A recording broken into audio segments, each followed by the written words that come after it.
Šodien tiek atklāts viens no nozīmīgākajiem infrastruktūras objektiem Ogres novadā, kas izveidots deinstitucionalizācijas ietvaros, un jau nākamgad šīs telpas apdzīvos klienti.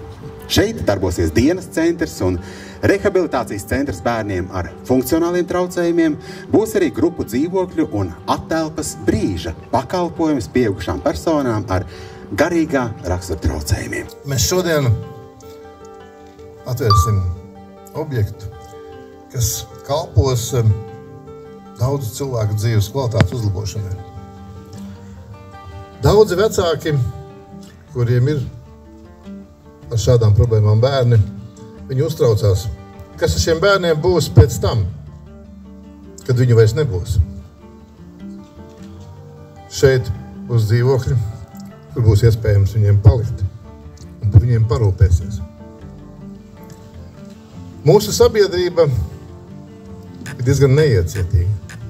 Mēs atceramies, kad mēs uzsākām šo projektu, kāda bija protesti, un daudzi protestēja, daudz pat nezinot, kas šeit būs.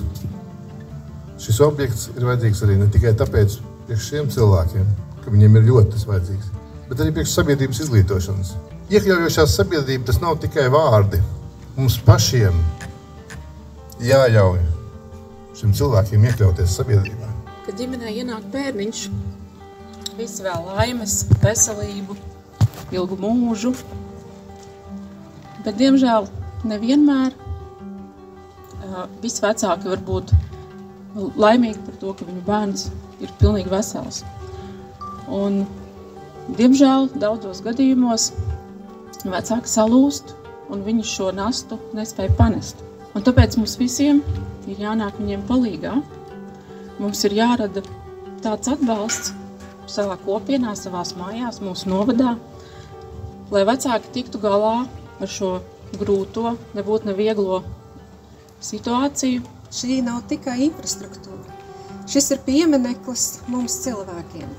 Es gribu teikt, ka tas ir spogulis. Spogulis brīžiem ir grejs, blīks.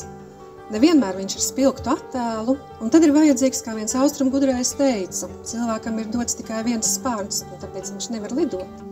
Bet ja mēs sadodamies rokās, mēs varam lidot un veikt lielus darbus.